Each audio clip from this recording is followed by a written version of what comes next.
Assalamu alaikum. My name is Muhammad Hassan. Now my topic of presentation is percussion in the examination of respiratory system.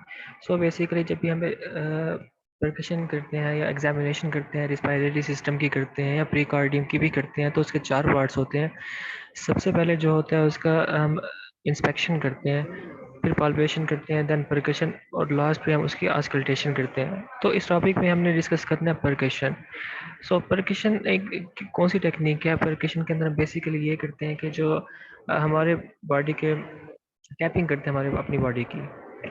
तो अपने body की tapping करते हैं अपनी उंगलियों से, हाथों से कर सकते हैं या किसी भी स्मॉल इंस्ट्रूमेंट के ज़रिए हम टैपिंग कर सकते हैं। तो हम उसे मेजर करते हैं कि जो हमारे बॉडी ऑर्गन है या बॉडी एरिया है जिसको हम परकस कर रहे हैं, उसका साइज़, उसकी कंसिस्टेंसी और उसके अंदर फ्लूइड है या नहीं है, उसको सबको रूल आउट करते हैं।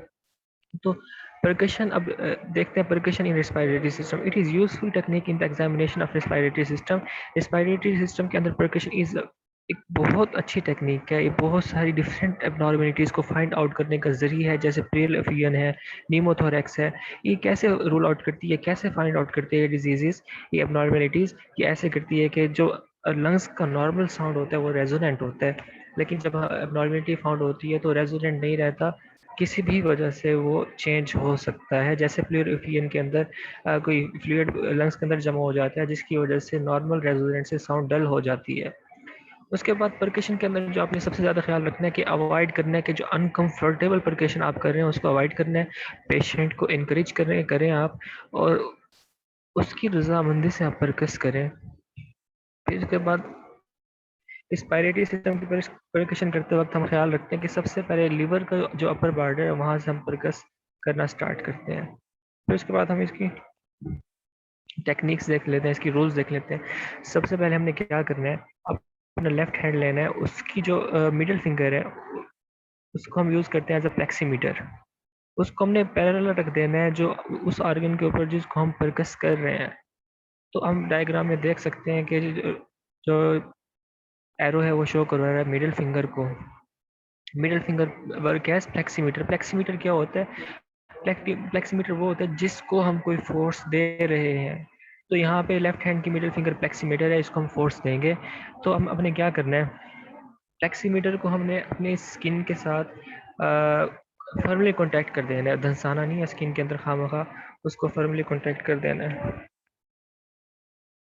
उसके बाद हमने क्या करना है, जो हमारा जो राइट हैंड है उसकी जो मिडिल फिंगर को हमने यूज़ करना है एज अ फ्लेक्सर। फ्लेक्सर क्या काम करता है? वो पार्ट फ्लेक्सर वो सब्सटैंटिव मटेरियल होता है जो एज अ फोर्सफुल काम करता है, जो फोर्स देता है किसी चीज़ को।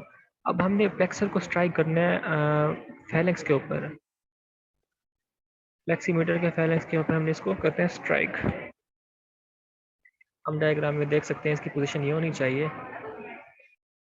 उसके बाद हमने क्या करना है, जो हमारा स्ट्राइक हमने किया है फ्लेक्सर को फ्लेक्सीमीटर के ऊपर, हमने जो फोर्स दी है वो रिस्ट जॉइंट से देनी है। हमने फोर आर्म से या एल्बो जॉइंट से या शोल्डर जॉइंट से नहीं देनी।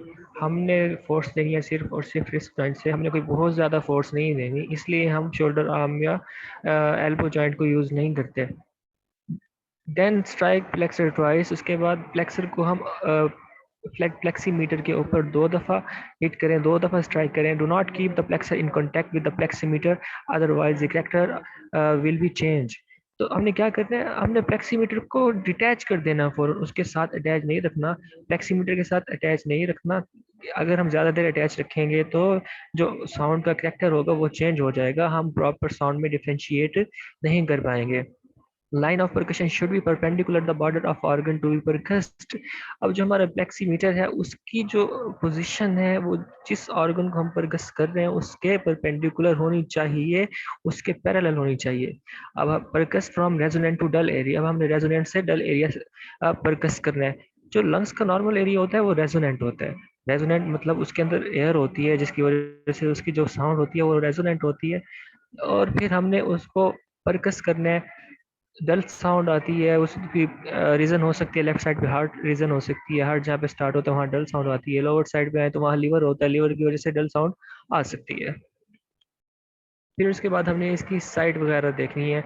मतलब हमने जब रिस्पायरेटरी सिस्टम को परकस करना है तो हमने किस किस साइड पे हमें परकस करना है। सबसे पहले एंटीरियरली हम चलते हैं। एंटीरियरली हमने क्या करना है, अपर वॉल ऑफ लीवर से हमने स्टार्ट करना है और second second intercostal space position है जहां से हम स्टार्ट हो रहे हैं और नीचे आ रहे हैं मिड क्लेविकुलर लाइन पे। मिड क्लेविकुलर लाइन के सेकंड इंटरकोस्टल स्पेस में हम लीवर की अपर वॉल से नीचे आ रहे हैं। तो फिर हमने उसके दोनों साइड में परकशन नोट की। फिर हमने इंटीरियरली परकस करना है सुपर क्लेविकुलर फोसा को। उसके लिए हमने क्या करना है, जो अपना प्लेक्सीमीटर है उसको क्लेविकल के ऊपर प्लेस कर देना है। Then percuss the clavicle with 3 fingers of the right hand over the third medial side. उसके बाद हमने क्या करना है, अपनी 3 उंगलियों से जो अपनी क्लेविकल बोन है उसको परकस करना है। हालांकि परकस करने की जरूरत नहीं है, क्लेविकल बहुत ज़्यादा वो होती है, आम लोगों के अंदर नुमायाँ होती है, नज़र आ जाती है। हाँ, अगर कोई बहुत ज़्यादा फैटी बनता हो उसके अंदर हमें इस तरह परकस कर सकते हैं कि अपनी 3 उंगलियों से हम राइट हैंड की परकस कर सकते हैं। फिर उसके बाद हमने परकस करना है इंटरकोस्टल स्पेसिस को, 2 to 6 इंटरकोस्टल स्पेसिस को एंटीरियरली। हमने परकस करना है इंटीरियरली 2 to 6 इंटरकोस्टल स्पेसिस पे। देन लेटरली मूव करते हैं हम। लेटरल साइड हमने क्या करना है, 4th to 7th intercostal spaces पे हमने परकशन करनी है। और लेटरली परकशन करवाने के लिए हम पेशेंट को एबडक्ट करवा देते हैं, उसकी बाजुएं जरा खोल देते हैं ताकि परकशन इजीली हो जाए। फिर उसके बाद हम चलते हैं पोस्टीरियर साइड पे। पोस्टीरियर साइड में हमने क्या करना है, हमने जो हमारे ट्रिपेजियस मसल है उसके ऊपर हमने अपने फ्लेक्सीमीटर को रख देना है या अपनी 3 फिंगर को हैंग कर देना है और डाउनवर्ड डायरेक्शन में परकस करना है। Then percuss the above of spine of scapula. फिर उसके बाद हमने स्पाइन ऑफ स्कैपुला को परकस करना है। वो तो बहुत इजीली हो जाता है जब हम पेशेंट को एडक्ट करवाते हैं आगे की तरफ, तब उसकी जो स्पाइन ऑफ स्कैपुला वो बहुत ज़्यादा नुमायाँ हो जाती है, तो हम उसको इजीली परकस कर सकते हैं। Now percuss the spine of scapula 4 to 5 centimetre below till the 11th rib. हाँ जी, तो अब हमने जो स्पाइन ऑफ स्कैपुला से 4 से 5 सेंटीमीटर बिलो जाना है। क्यों हमने बिलो जाना है, क्योंकि इतना बोन आ जाएगी, बोन की तो परकशन होगी नहीं तो आपको कोई साउंड नहीं आएगा। इसलिए हमने लंग्स की रेजोनेंट साउंड सुनने के लिए 4 से 5 सेंटीमीटर स्पाइन ऑफ स्कैपुला से हमने 11th हिप तक परकशन स्टार्ट कर देनी है। फिर उसके बाद जो भी करेक्टर होगा, जो भी परकशन नोट्स होगी, जो भी साउंड होगी, वो हमने नोट डाउन कर लेनी है। सबसे पहले टाइप्स देख रहे हैं हम, टाइप्स ऑफ परकशन हम अपने कौन कौन से टाइप देख सकते हैं। रेजोनेंट है, resonant sound is this sound produced by percussing over normal lung tissue. ये किसी भी नॉर्मल लंग टिश्यू के अंदर या किसी भी ऐसे लंग्स के अंदर या बॉडी एरिया के अंदर हम परकशन करके रेजोनेंट साउंड देख सकते हैं जहाँ पे एयर हो। उसके बाद इंक्रीज रेजोनेंस। इंक्रीज रेजोनेंस में अब 2 टाइप्स है, टिम्पैनिटिक और हाइपर रेजोनेंट।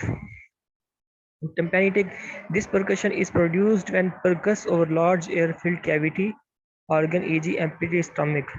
ये हम किसी भी जो एयर फील्ड हॉलो या कोई भी हमारा ऑर्गन है उसकी परकशन से जो परकशन जब हम करते हैं तो उसके अंदर बहुत ज़्यादा रेजोनेंट साउंड आती है, उसको हम कहते हैं टेम्पेनिटिक। जैसे कि एम्प्टी स्टमक के अंदर फॉर एग्जांपल जब हम फास्टिंग करते हैं तब हमारा स्टमक बिल्कुल एम्प्टी होता है, तब वो लार्ज एयर फील्ड कैविटी बना होता है, तब हम उसके अंदर ये रेजोनेंट साउंड फील कर सकते हैं। Hyper resonant, this note is produced when lung is hyper inflated eg emphysema. Hyper resonant कब होती है, जब हमारा लंग्स है या कोई ऑर्गन है जब वो लंग्स के अंदर इंतहाई एयर टाइट हो, एयर सक हो, तो उसके अंदर हम फील कर सकते हैं हाइपर रेजोनेंट। उसके अंदर कह सकते हैं कि जो इनहेलेशन हो रही होती है वो प्रॉपर है, एक्सहेलेशन हमारी नहीं हो रही होती है, जिसकी वजह से जो एयर है वो स्टक कर गई, हमारा एयर वॉल्यूम ज़्यादा हो गया, हमारा टाइडल वॉल्यूम ज़्यादा हो गया, जैसे कि एम्फीसीमा के अंदर होता है। उसके बाद डिक्रीज रेजोनेंस। अब हम देख रहे हैं कि जो रेजोनेंस है वो डिक्रीज हो गई है। उसकी 3 टाइप्स हैं। सबसे पहली टाइप जो है impaired note. Impaired note basically वो साउंड होती है जो डल और रेजोनेंट के दरमियान होती है, और ये कहाँ पे एट द जंक्शन मिलती है, किसके जंक्शन में, किसी सॉलिड आर्गन के और लंग्स के साथ। सॉलिड आर्गन या लिवर भी हो सकता है, हार्ट भी हो सकता है। फाइब्रोसिस इसकी एग्जांपल है। फाइब्रोसिस में क्या होता है कि जो हमारा लंग्स होते हैं उसके साइड पे हार्ट की तरफ फ्लूइड होता है, जिसकी वजह से हमारी जो साउंड नॉर्मल रेजोनेंस नहीं रहती बल्कि वो थोड़ी सी डल हो जाती है। उसके बाद डल नोट है। Dull present over the solid organ like heart liver, it is also found in the collapse of the lung. इसके अंदर की ये साउंड कहाँ होता है? किसी भी सॉलिड ऑर्गन के अंदर होता है, जैसे कि हार्ट है, लिवर है। इसके अलावा लंग्स के अंदर ये एबनॉर्मल भी हो सकती है। लंग्स की जो नॉर्मल साउंड है वो तो रेजोनेंट है। एबनॉर्मली कैसे होगी? ये ऐसे होगी कि जो कोलैप्स हो गए लंग, उसके अंदर फ्लूइड बहुत ज़्यादा है, तो वो रेजोनेंट साउंड नहीं देगा, वो डल साउंड देगा। उसके बाद स्टोनी डल बोन नोट है। Present over fluid easy player एफियन, ये जहाँ पे फ्लूइड बहुत ज़्यादा होता है उसके ऊपर ये साउंड होती है, बहुत ज़्यादा डल साउंड होती है ये।